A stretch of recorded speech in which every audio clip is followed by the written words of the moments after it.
Hi, it's Mrs. Milam with some directions for Monday, April 27th. So I'm looking at the second column on your directions page. It's a reading day because of Winn-Dixie.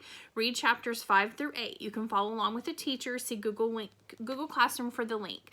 Mrs. Ledbetter has read those chapters, and so you can follow the link on your Google Classroom if you would like to follow along with her.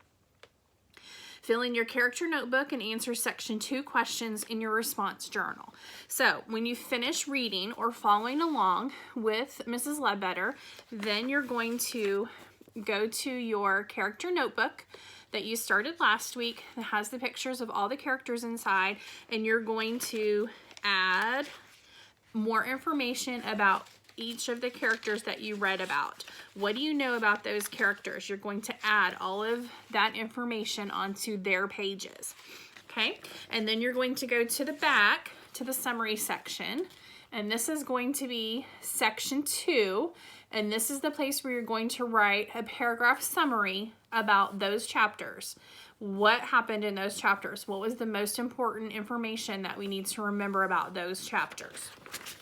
And then you're going to go to your response journal, and you're going to find section 2 in your response journal. Section 2 is chapters 5 through 8. Those are the ones that you're reading for this day.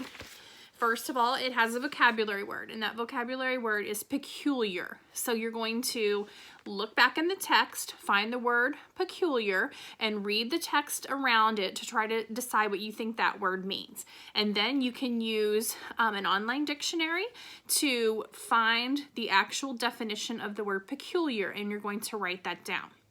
And then you have 3 questions.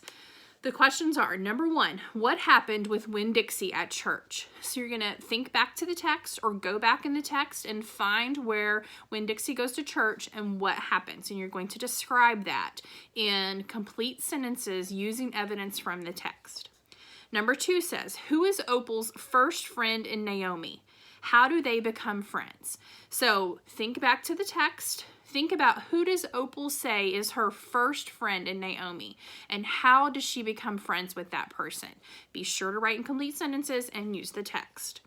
Number 3 says, at the end of this section, how is Opal feeling about her life in Naomi? Use the text to support your answer. At the end of this section. Okay, so not the beginning, it's asking at the end of this section, at the end of chapter 8, how is she feeling about her life here?